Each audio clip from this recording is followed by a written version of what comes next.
Hai teman-teman, jumpa lagi sama gue Philip Ferdi. Kali ini kita akan bahas salah satu saham yang lagi meledak banget, yaitu sahamnya apa? Salah satu saham digital bank, yaitu BBYB atau BBYB atau sebut juga Bank Neo Commerce. Nah, baru-baru ini Bank Neo Commerce itu baru mendapatkan approval dari OJK untuk mengganti saham pengendalinya, yaitu yang tadinya Gosco Capital kalau nggak salah. Nah, sekarang sudah menjadi Akulaku Silver.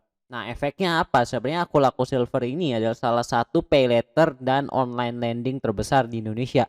Kalau nggak salah membernya udah di atas sekitar 5 jutaan. Dia ini, Akulaku ini akan menjadi pengendali utama dari Bank BBYB. Pertanyaannya, efeknya apa dan mau dibawa kemana dan apa yang akan dihasilkan dari tindakan ini ke Bank BBYB. Dan juga yang pasti terakhir kita akan mencoba menjawab sebuah pertanyaan, apakah sahamnya ini menarik di harga yang masih masuk akal atau enggak. Oke, pertama-tama kita coba masuk dulu. Siapakah Akulaku? Akulaku itu adalah salah satu online lending terbesar di Indonesia. Nah, masalah dari online lending ini, mereka itu hanya bisa meminjamkan sesuai dengan uang yang dia punya, yang dia taruh setor sebagai modal saham. Terus gimana kalau misalnya dia mau meningkatkan pinjamannya? Maka dia mau nggak mau harus mencari hutang. Dia bukan bank, jadi dia nggak bisa punya deposito. Si Akulaku ini juga akan kesulitan untuk mencari. Akhirnya muncullah sebuah ide. Idenya apa? Yaitu adalah mengakuisisi Bank Neo Commerce, BBYB atau dulu namanya Bank Yuda Bakti, dan dirubah menjadi digital bank. Nah, nanti digital banknya ini akan mencari deposito, dan dari deposito itu nanti sebagian, nggak semuanya, itu akan melakukan kerjasama dengan Akulaku. Jadi intinya BBYB atau Bank Neo Commerce ini arahnya itu akan dibawa untuk menjadi salah satu partner Akulaku. Bukan serta-merta semua deposito dari BBYB atau Bank Neo Commerce itu dilempar semuanya ke Akulaku. Itu harusnya nggak boleh kayak begitu. Tapi mereka akan berpartner. Seperti yang kita tahu, bank digital itu kan lagi naik daun banget. Nah, terus apakah BBYB ini masih pantas buat dibeli? Nah, sekarang kita langsung masuk aja ke hitung-hitungan angkanya ya teman-teman. Oke, sekarang kita masuk ke hitung-hitungan. Nah, Akulaku itu sekarang membernya itu udah 6 juta, 65 atau 6 juta lah yang aktif. Tapi kalau misalnya yang buka account doang paling mungkin udah gede banget ya. Kalau yang aktif itu adalah di angka 5 sampai 6 juta kalau nggak salah. Sekarang ayo deh kita asumsiin misalnya dari user Akulaku tuh 10 juta. Kenapa kita harus start dari user Akulaku? Karena digital banking itu main di ekosistem, main di grup-grupan. Jadi kalau misalnya grupnya Bank Neo Commerce atau BBYB, itu dia akan bermain dengan grupnya Akulaku. Nah, kalau grup Akulaku itu berapa membernya? Membernya itu ada 10 juta sekarang, tapi nggak semuanya juga serta merta aktif. Paling yang aktif cuma 5 juta, separohnya. Dari misalnya nih ya, misalnya dari usernya segini, dan kita asumsikan misalnya dia itu pangsa pasarnya kebentuk 6 tahun dari sekarang, ya pasti kan user Akulakunya udah naik ya. Jadi dalam kasus ini udah naik ke 17 juta. Coba deh sekarang 10%-nya deh, misalnya 10%-nya menabung di Bank BBYB. Nah, efeknya apa? Itu dia akan mendapatkan member sekitar ada di angka 1,7 juta. Nah, sebagai catatan ya teman-teman, BBYB itu downloadnya udah 5 jutaan lebih. Dari 5 juta itu 50% tuh aktif. Jadi kita bisa asumsikan ya bahwasannya sekarang dia sudah dapat ada member 2,5 juta. Nah, sekarang ini masih 1,7 ya, dan ini tahun ke-6. Jadi ini konservatif banget. Kalau kita coba deh, kita naikin deh, misalnya dia bisa dapat 30% deh dari nasabahnya Akulaku di tahun ke-6. Nah, itu artinya dia bisa dapat nasabah 5 juta ya, dan ayolah kita asumsikan satu orang itu depositonya taruh 3,5 juta. Nah, dari mana tukah 3,5 juta? 3,5 juta itu sederhananya gini, kalau misalnya rata-rata gaji orang Indonesia itu satu bulan itu sekitar 4 juta, paling nggak dia punya pegangan duit untuk satu bulan ke depan. Makanya kita asumsikan dia punya pegangan gaji 1 bulan ke depan yang mana duit itu ditaruh di BBYB. Berapakah besarannya? Itu 3,7 juta. Tapi kalau di tahun ke-6 jadi sekitar di angka 4,8 jutaan atau lebih lah.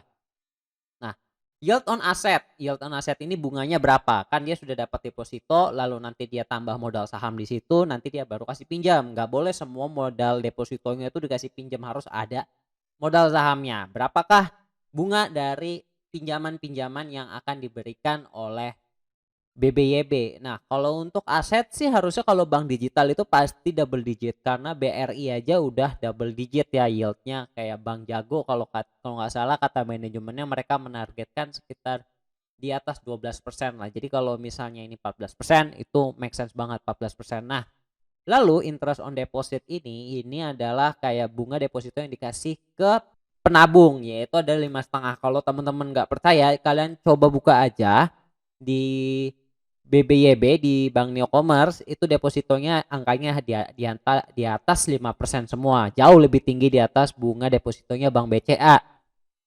Nah, sisanya sih standar-standar aja ya, long term economic growth 8% dan lain-lain ya.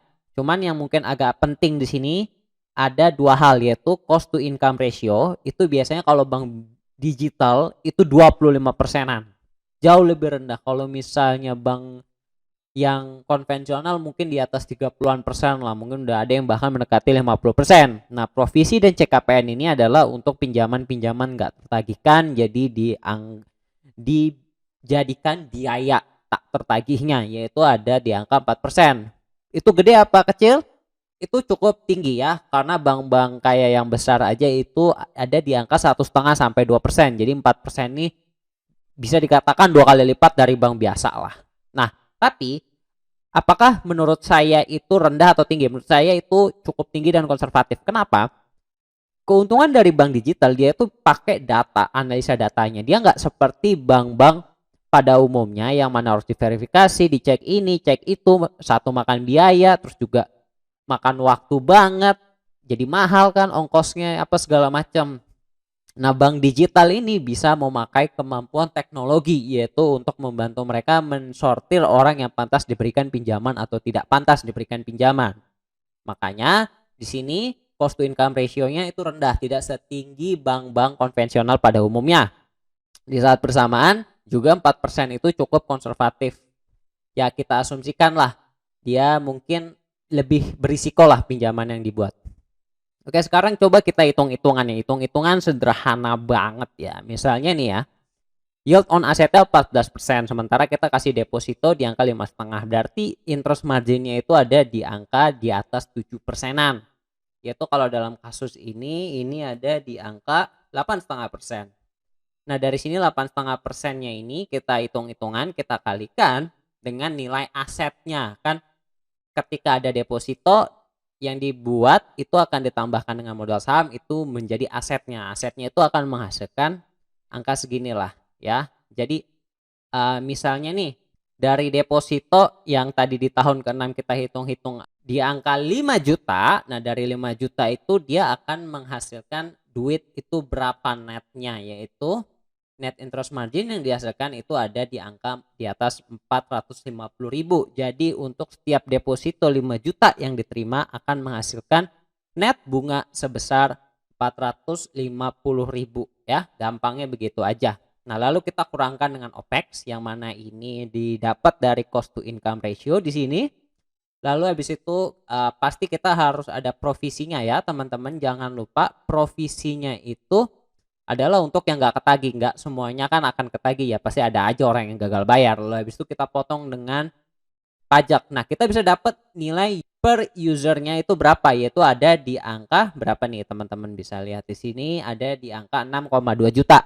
Kalau teman-teman ingat, Bang Arto itu nilainya jauh lebih tinggi, di atas 7 juta. Itu udah tinggi banget ya. Tapi kita asumsikan lah BBYB ini nilai usernya lebih kecil. Kenapa lebih kecil? Karena satu, ekosistemnya mungkin nggak sekuat Gojek begitu kan. Kalau Arto kan teman sama Gojek, ekosistemnya wah hebat banget deh. Mungkin dia nggak sebesar itu, usernya lebih terbatas, maka nilai per usernya itu harus lebih kecil, yaitu kalau dalam kasus ini kita 6 juta aja. Nah sekarang kita mau cari tahu nih, nilai usernya itu berapa ya. Dalam kasus ini kita asumsikanlah 5.300.000. Nah kalau kita lihat ya, dari pangsa pasar orang yang nggak punya tabungan atau tidak memanfaatkan akses ke tabungannya dengan sepenuhnya, atau dalam bahasa kerennya disebut underbank dan unbank. Nah itu ada di Indonesia tuh ada sekitar 150 juta orang. Jadi ada 150 juta orang yang tidak memiliki rekening bank atau dia tidak memanfaatkan rekening bank secara sepenuhnya. Nah kalian coba pikir aja deh, user 5 juta dibandingkan dengan populasi yang tadi 150 juta, itu tuh kecil banget. Bisa dikerjain nggak? Bisa. Bahkan manajemennya ya, kalau kita lihat di sini itu berencana ya, kalau teman-teman bisa lihat ya, manajemen itu berencana itu bisa mencapai 8,5 juta account di tahun 2023. Sementara kita itu di sini 5 juta user di tahun ke-6. Itu tahun 2023, berarti 2 tahun lagi. 2 tahun lagi udah dapat user 8,5 juta. Bisa dikerjain nggak? Bisa. Kenapa? Karena yang sekarang udah download aja udah 5 jutaan sampai 6 juta. 50% menjadi nasabah yang aktif. Berarti kan sekarang aja itu udah 2,5 juta ya. Kasar-kasarannya aja 2,5 juta. Bisa nggak sih 6 tahun lagi jadi 5 juta? Bisa banget dong kalau gitu logikanya. Sementara mereka aja sendiri menargetkan udah mencapai angka 8 juta ke atas. Nah kalau kayak begini, coba deh kita hitung ya. Usernya itu satu harganya 6 jutaan. Lalu penggunanya ada 5 juta orang. Nah coba kita lihat total equity-nya di tahun ke-6, yaitu ada di angka 33 triliun. Kita bagi dengan saham beredar. Ini sebelum memasukkan efek dilusi dari potensi right issue-nya, itu kita dapat harga saham di tahun ke-6-nya 4.650 ya. Tapi itu tahun ke-6. Kalau kita present value kan ke masa kini itu menjadi 2.500. Nah, jadi kesimpulannya adalah harga 2.500 itu untuk apa? 1, nilai per user 6,2 juta. 2, total usernya ada di angka 5,3 juta yang sangat konservatif. Dan ketiga, ini belum termasuk efek dilusi dari right issue. Nah, sekarang kalau teman-teman mau lihat ya di sini, ini ada contoh ya. Ini ada angka persentase. Nah, angka persentase ini mungkin teman-teman agak bingung. Ini adalah angka konversi dari total usernya aku laku. Jadi kalau semakin tinggi ya usernya, semakin banyak yang memakai itu, maka semakin tinggi juga nilai sahamnya. Jadi kalau misalnya nih usernya ada di sini, ini ini yang dalam angka ribuan ya. Jadi misalnya 1.272 itu sama dengan 1.700.000. Jadi kalau misalnya nih ya, kita ikutin kata-kata manajemen yaitu udah mencapai angka 8 jutaan, itu berarti harga sahamnya itu di angka 4 ribuan. Itu pun kalau kejadiannya, kalau beneran kata manajemen, wah kita mencapai 8,5 juta, itu harga sahamnya harus 4 ribu. Tapi kalau misalnya nggak kecapai nih, dia apes, mungkin performance-nya nggak keren-keren amat, ternyata cuma dapat 1 juta doang, 1,7 juta, maka dia harga sahamnya cuma 800. Oke, kesimpulannya apa sih dari BBYB ini? Kesimpulannya adalah 1, BBYB ini potensinya luar biasa, tapi mungkin nggak akan sekeren Arto. Tapi ya nggak apa-apa, bisa dapat user dikit aja. Misalnya 6 juta nih ya, 6 juta deh contoh, 6 juta itu kalau dibagi 150 juta dari orang yang nggak punya bank, itu sama dengan 4%. Jadi kalau misalnya aja deh kita bisa nge-guide 4% orang yang nggak punya bank account, yang mana nyetor duit 3 jutaan, itu artinya dia harga sahamnya 2.800. Itu kan udah cukup konservatif ya, cuma 4% kok dapat pangsa pasarnya. Coba deh kalau misalnya nih lebih tinggi lagi, misalnya orang nabung ternyata saving accountnya atau depositonya karena menarik banget, orang berani taruh 5 juta rupiah daripada nggak cuma 3,7. Misalnya nih kita bikin 5.500.000 deh, orang taruh 5.500.000. Tuh lihat harga sahamnya udah nggak karuan kemana-mana tahu. Padahal ini usernya cuma 5 juta. Jadi kalau 5 juta orang, ya 5,3 juta orang, dan satu orang itu taruh ya 7 juta di tahun ke-6, kalau di masa kini itu sama dengan 5 juta. Itu harga sahamnya 7.000.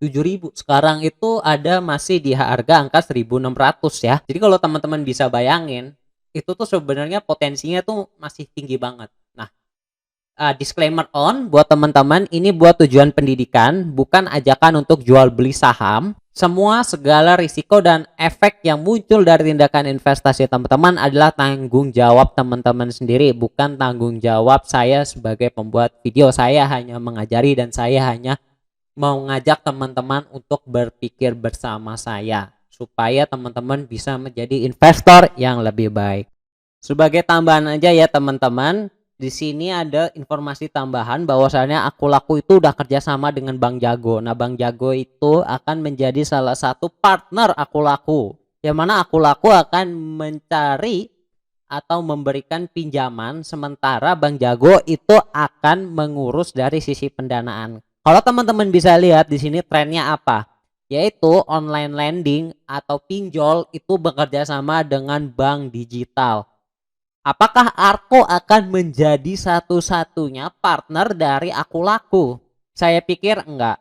Harusnya dia akan kerjasama dengan Bank Neocommerce atau BBYB, nama lainnya dulu Bank Yuda Bakti.